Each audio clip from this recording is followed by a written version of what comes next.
আমার গল্পপ্রিয় বন্ধুরা, কেমন আছো তোমরা? আশা করি ভালো আছো, আমিও ভালো আছি। তোমাদের মজা দিতে আমি আরও একটি মজার গল্প নিয়ে এসেছি। গল্পটি শুনলে তোমাদের রড দিয়ে ঝরনার মতো পানি বেরিয়ে আসবে। তো বুঝতেই পারতেছ গল্পটা কেমন ইন্টারেস্টিং হতে চলেছে, তাই দেরি না করে কানে হেডফোন পরে নাও। আর যারা আমার সাথে কথা বলতে চাও বা ইমো নাম্বার পেতে চাও, আমি ভিডিওর মধ্যে নাম্বার দিয়ে দেব, আপনারা ভিডিও কলে আমার সাথে মজা করতে পারবেন। চলো তবে আর দেরি না করে শুরু করা যাক। রিয়াজ এসে পিছন থেকে আমাকে জড়িয়ে ধরল। আমি একটু লজ্জা পেলাম, কিন্তু আমার হৃদয় আনন্দে ভরে উঠল। আমরা একসাথে অনেকক্ষণ। আমার নাম লিজা, আর আমি আমার খালাতো ভাই রিয়াজের গল্প বলতে যাচ্ছি। ছোটবেলা থেকেই আমরা খুব কাছের ছিলাম। একসাথে খেলা করা, গল্প করা আমাদের প্রতিদিনের জীবনের অংশ ছিল। আমার ভাই হলেও রিয়াজের সাথে আমার সম্পর্ক বন্ধুত্বের চেয়েও বেশি কিছু হয়ে ওঠে। এক সময় আমরা প্রায় খালার বাড়িতে দেখা করতাম। সেখানে উঠানে আমরা খেলতাম, কথা বলতাম, আর ভবিষ্যতের স্বপ্ন দেখতাম। ছোটবেলা থেকেই রিয়াজ একটু শান্ত, গভীর চিন্তার মানুষ ছিল, আর আমি ছিলাম একটু চঞ্চল, প্রাণবন্ত। একদিন দুপুর বেলায় সবাই ঘুমিয়ে পড়েছিল। আমি আর রিয়াজ একসাথে ছাদে উঠলাম। আমি বললাম, আচ্ছা রিয়াজ, তুমি কি কখনো ভেবেছ আমরা কেমন হব বড় হয়ে? রিয়াজ একটু হেসে বলল, হয়তো আমরা তখনও এমনই থাকব, একে অপরের পাশে। আমার চোখে তখন স্বপ্ন দেখছিলাম বছর বছর গড়াতে থাকে, আর আমাদের বন্ধুত্ব গভীর হতে থাকে। কিন্তু আস্তে আস্তে আমার মনে এক নতুন অনুভূতির জন্ম নিতে থাকে। রিয়াজও বুঝতে পারে যে তার হৃদয়ে আমার জন্য এক বিশেষ স্থান আছে।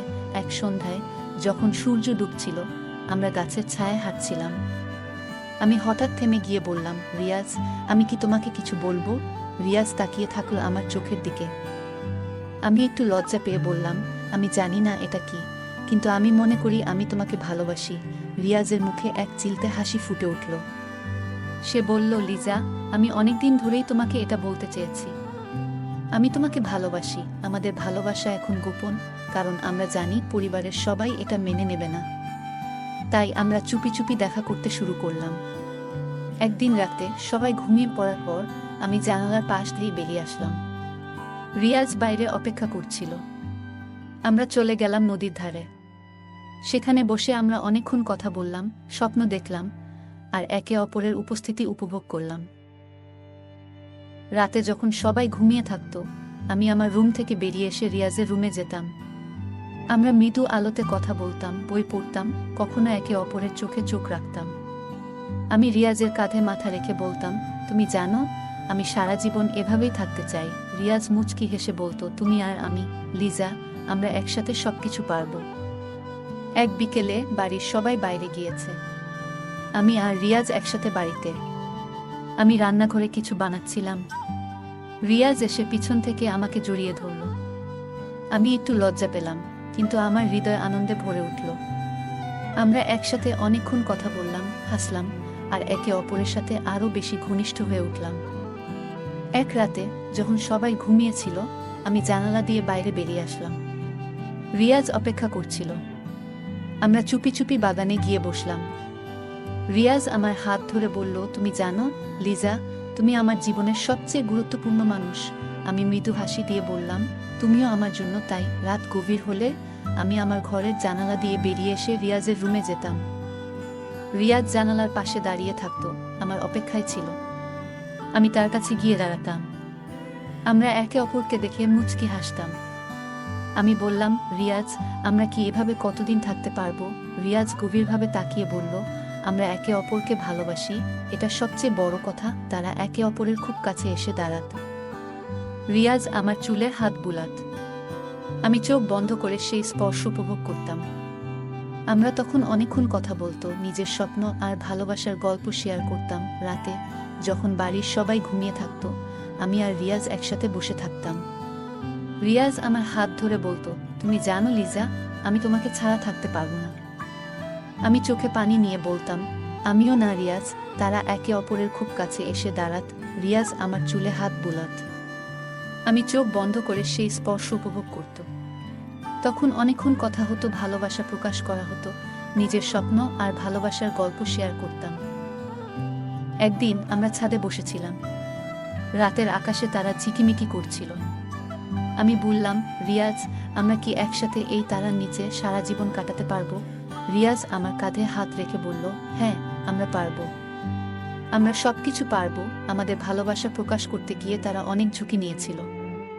আমার বাড়ির পিছনের বাগানে এক জায়গা খুঁজে পেয়েছিল, যেখানে আমরা একে অপরের সাথে সময় কাটাতাম। একদিন আমি সেখানে গিয়ে বসেছিলাম। রিয়াজ আসার পর আমরা একে অপরের দিকে তাকিয়ে হাসলাম। আমি বললাম, এখানে আমরা সবসময় আসতে পারি, কেউ জানতে পারবে না। রিয়াজ বলল, এই জায়গা আমাদের নিজেদের, শুধু আমাদের।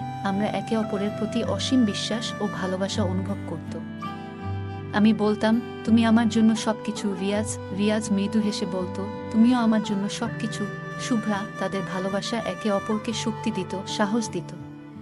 আমি বলতাম, আমি জানি না ভবিষ্যতে কি হবে, কিন্তু আমি জানি তুমি আমার পাশে থাকবে। রিয়াজ বলতো, আমরা সবকিছু পারবো শুভ্রা। আমরা একে অপরের পাশে সবসময় থাকব।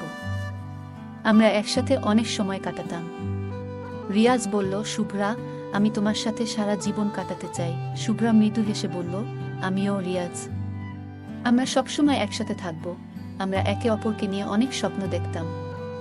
আমি বলতাম, আমি চাই আমরা একসাথে সবকিছু করব। রিয়াজ বলতো, আমরাও তাই করব। আমরা একে অপরকে ভালোবাসি। আর এটাই সবচেয়ে বড় কথা, আমাদের গোপন সম্পর্ক একদিন ধরা পড়ে যায়। পরিবারের সবাই প্রথমে আশ্চর্য হয়, কিন্তু আস্তে আস্তে তারা বুঝতে পারে আমার আর রিয়াজের ভালোবাসা কতটা গভীর। শেষ পর্যন্ত পরিবারের সবাই তাদের মেনে নেয় আর তাদের সম্পর্কের প্রতি সম্মান জানায়। আমি আর রিয়াজের প্রেম কাহিনী প্রমাণ করে সত্যিকারের ভালোবাসা সব বাধা অতিক্রম করতে পারে। তারা একে অপরের সাথে আজও সুখে আছে, আর তাদের গল্প সকলের মনে এক গোপন প্রেমের স্মৃতি হয়ে থাকে। গল্পটা কেমন লাগলো জানাতে ভুলবে না। তোমাদের সাথেও কি এমন কোনো ঘটনা ঘটেছে? যদি ঘটে থাকে তাহলে কমেন্টে জানাতে ভুলবে না। আরও মজার মজার রোমান্টিক গল্প শুনতে চাইলে ভিডিওটি লাইক, শেয়ার এবং চ্যানেলটি সাবস্ক্রাইব করতে ভুলবে না। ধন্যবাদ। আজকের গল্পটি এ পর্যন্ত। এতক্ষণ সাথে থাকার জন্য ধন্যবাদ। দেখা হবে পরবর্তী কোনো ভিডিওতে।